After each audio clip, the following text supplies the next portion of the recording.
Section 16. As I attempted to put other objections, many of which occurred to me, I was stopped.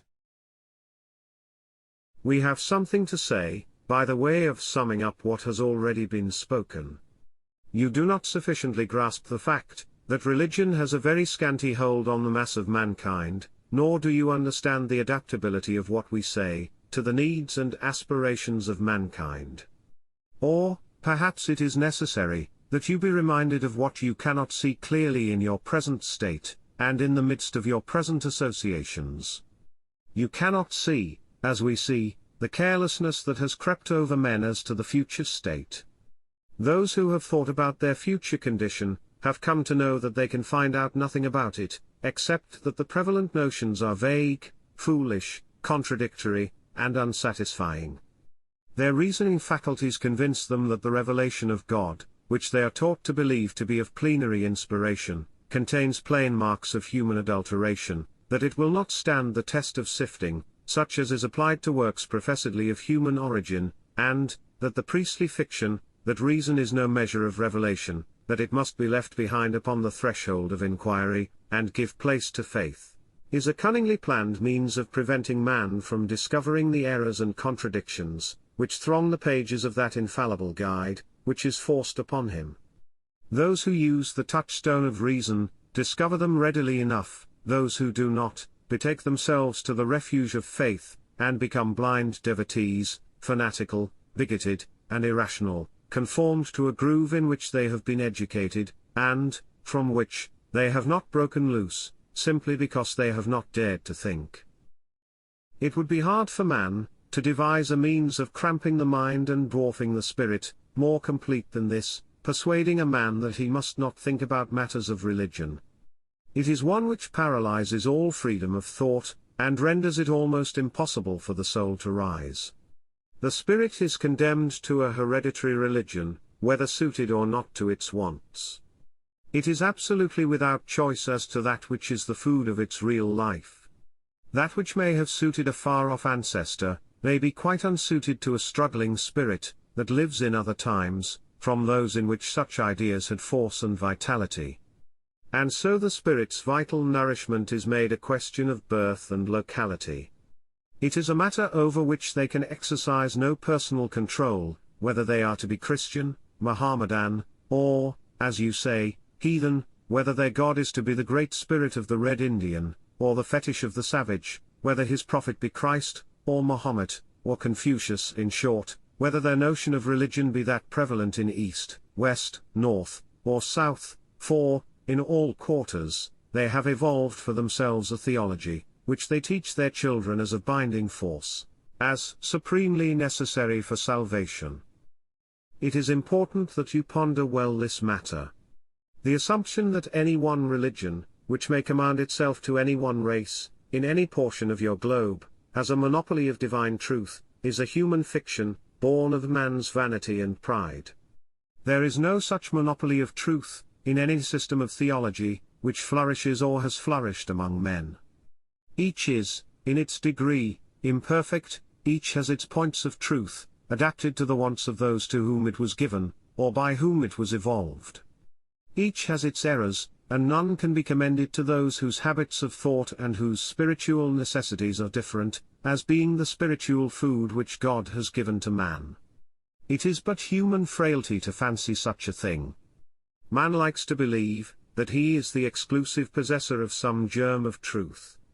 We smile as we see him hugging himself in the delusion, congratulating himself on the fancied possession, and persuading himself that it is necessary for him to send missionaries far and wide, to bear his nostrum to other lands and other peoples, who do but laugh at his pretensions and deride his claims. It is, indeed, supremely marvelous to us, that your wise men have been, and are, unable to see that the ray of truth which has shone even unto them, and which they have done their best to obscure, is but one out of many which have been shed by the Sun of Truth on your world. Divine truth is too clear a light to be tolerated by human eyes. It must be tempered by an earthly medium, conveyed through a human vehicle, and darkened somewhat lest it blind the unaccustomed eye. Only when the body of earth is cast aside, and the spirit soars to higher planes, can it afford to dispense with the interposing medium, which has dulled the brightness of the heavenly light? All races of men have had a beam of this light amongst them. They have received it as best they might, have fostered it or dimmed it according to their development, and have, in the end, adapted to their different wants, that which they were able to receive. None has reason to vaunt itself in exclusive possession, or to make futile efforts, to force on others, its own view of truth. So long as your world has endured, so long has it been true that the Brahmin, the Mohammedan, the Jew, and the Christian, has had his peculiar light, which he has considered to be his special heritage from heaven. And, as if to make the fallacy more conspicuous, that church, which claims to itself an exclusive possession of divine truth, and deems it right to carry the lamp throughout all lands, is most conspicuous for its own manifold divisions. Christendom's divisions, the incoherent fragments into which the Church of Christ is rent, the frenzied bitterness with which each assails other for the pure love of God, these are the best answers to the foolish pretension that Christianity possesses a monopoly of divine truth. But, the days are approaching, when a new ray of light shall be shed on this mist of human ignorance. This geographical sectarianism shall give place, before the enlightenment caused by the spread of the new revelation, for which mankind is riper than you think. They shall be made to see, that each system of religion is a ray of truth from the central sun, dimmed, indeed, by man's ignorance, but having within it a germ of vital truth. Each must see the truth in his neighbor's belief, and learn that best lessons, to dwell on the good, rather than on the evil, to recognize the divine, even through human error, and to acknowledge the godlike, even in that which has not commended itself to his own wants hitherto. The time draws nigh when the sublime truths, which we are commissioned to proclaim, rational and noble as they are, when viewed from the standpoint of reason, shall wipe away from the face of God's earth, the sectarian jealousy and theological bitterness, the anger and ill will, the rancor and Pharisaic pride which have disgraced the name of religion, and have rendered theology a byword amongst men. Alas! Alas! That the divine science, which should tell man of the nature of his God, and in telling should breathe into his soul somewhat of that divine love which emanates from deity, alas! That it should have become the battleground for sects and parties, the arid plain, where the pettiest prejudices and the meanest passions may be aired, the barren, cheerless waste, where man may most surely demonstrate his own ignorance of his God, about whose nature and operations he so bitterly disputes. Theology. It is a byword even amongst you. You know how, in the ponderous volumes, which contain the records of man's ignorance about his God, may be found the bitterest invective, the most unchristian bitterness, the most unblushing misrepresentation. Theology. It has been the excuse for quenching every holiest instinct, for turning the hand of the foeman against kindred and friends, for burning and torturing and rending the bodies of the saintliest of mankind, for exiling and ostracizing those whom the world should have delighted to honor, for subverting man's best instincts and quenching his most natural affections. Aye, and it is still the arena in which man's basest passions vaunt themselves, stalking with head erect and brazen front, over all that dares to separate itself from the stereotyped rule. A vaunt? There is no room for reason where theology holds sway. It is still the cause for most that may make true men to blush, for in its stifling atmosphere free thought gasps, and man becomes an unreasoning puppet. To such base ends, has man degraded the science which should teach him of his God. We tell you, friend, that the end draws nigh. It shall not be always so.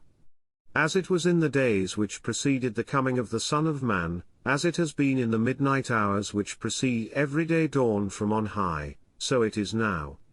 The night of ignorance is fast passing away. The shackles, which priestcraft has hung around struggling souls, shall be knocked off, and in place of a fanatical folly, and ignorant Pharisaism, and misty speculation, you shall have a reasonable religion, and a divine faith. You shall have richer views of God, truer notions of your duty and destiny. You shall know, that they whom you call dead, are alive amongst you, living, as they lived on earth, only more really, ministering to you with undiminished love, animated in their unwearying intercourse, with the same affection which they bore to you whilst they were yet incarnate. It was said of the Christ, that he brought life immortality to light. It is true, in a wider sense than the writer meant. The outcome of the revelation of Christ, which is only now beginning to be seen amongst men, is in its truest sense the abolition of death, the demonstration of immortality. In that great truth, man never dies, cannot die, however he may wish it. In that great truth rests the key to the future. The immortality of man, held not as an article of faith, a clause in a creed, but as a piece of personal knowledge and individual experience, this is the keynote of the religion of the future. In its trail come all the grand truths we teach, all the noblest conceptions of duty, the grandest views of destiny, the truest realizations of life.